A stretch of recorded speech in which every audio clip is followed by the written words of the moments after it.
Hello and welcome to this video on the Hustle Castle Donkey, and today we're looking mainly at what it would cost you to win some artifacts if you've been saving up some diamonds, or how many I can actually get with my 30,000.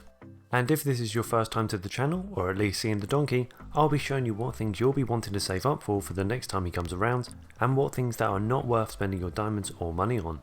And remember, my diamond giveaway will be at the end of the video, so make sure you stick around until then.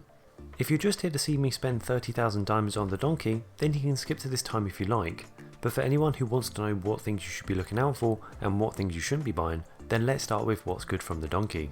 Firstly, the biggest thing I would recommend to anyone who thinks they'll be playing the game for the next couple of weeks or more, then premium is going to be a great option.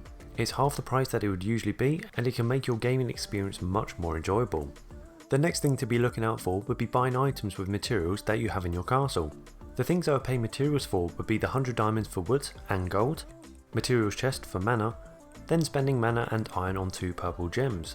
This should be a must every time the donkey is about if you can afford it, as it can give you some great benefits considering these are items that you generally don't normally need. And finally, paint gold for apple crates. Now, these apple crates shouldn't be used willy-nilly. You should be looking to save up between 5 to 10 of them to get ready for the next rune event when it comes around, as this can be very handy for when you want to be grinding out the island, whether it's doing portal runs, whatever it may be, these extra apple crates will be useful.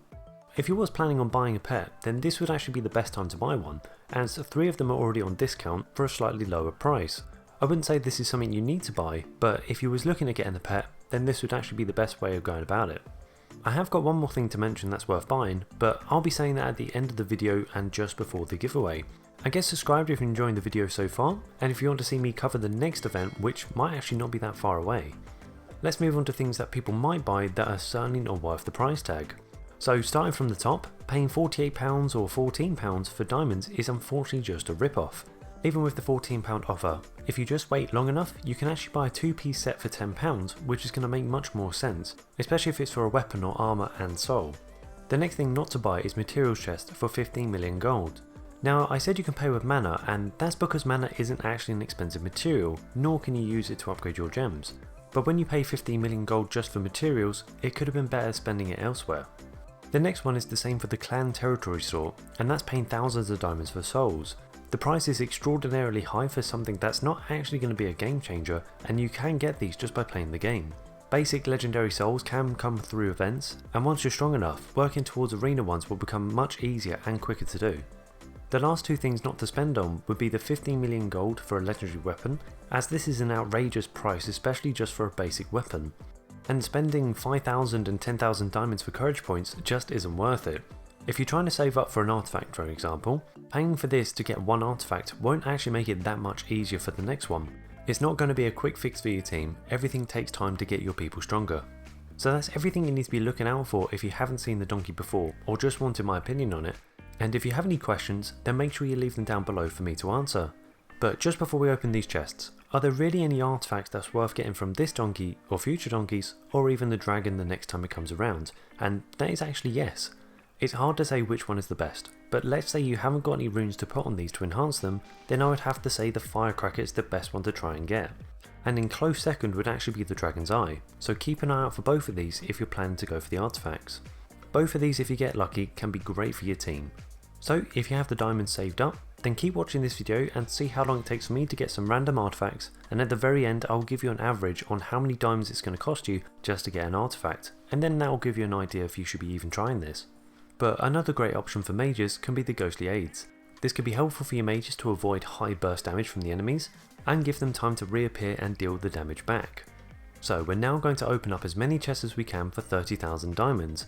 I'll be playing this part of the video in a faster speed and stopping at certain points where I can get an artifact and say how many chests it took for me to get.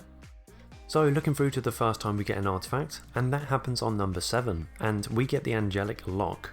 This artifact is not going to be worth using unless you only have basic artifacts or maybe have some people with gaps, but let's move on to the next one. This happens at number 20, the holiday jingle.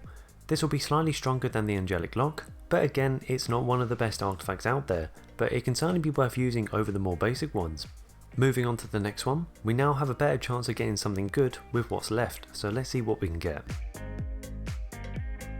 At number 30, we finally get something that's worthwhile, and that's the dragon's eye. This one should be in your squad if you want to see an improvement, and this is going to be especially good with runes to enhance it, because what it will do is start resurrecting one of your allies every time it activates. And funny enough, the next time we get an artifact is actually on 31, and that's going to be shopping time. This artifact again is worth using over basic artifacts, but at the same time isn't as good as a lot of the other ones, so this will be more personal choice depending on what you have in your current setup. Unfortunately, after this artifact, we actually don't receive any more with the remaining chests. I even added one more chest at the end just to make sure I did spend enough, and adding everything up to get an average, out of the 43 chests I opened, I got 4 artifacts, giving you an average of 10.75 chests you would need to open to get an artifact. If you get one earlier, then you're lucky, but as you saw with me opening these up, it actually took me 13 attempts one time to get the next artifact. So hopefully this has helped you on knowing how many diamonds you might need to spend to earn a random artifact, and leave a like if you enjoyed what I actually showed you and if it helped anyone out. So with what we know from opening these chests, on average it would cost you 7,810 diamonds to get a random artifact, but let's say you actually didn't want a lot of the artifacts that are available to you, then what do? As another option, ancient gems can actually be worth saving up for, rather than spending thousands of diamonds on a single artifact, and that artifact might not even be the one that you want. If you only have a few artifacts left and all of them are good, then it's certainly worth attempting, but if you can't see anything good, then it can actually be worth buying an ancient gem instead, of taking the gamble and might not even get anything down the line.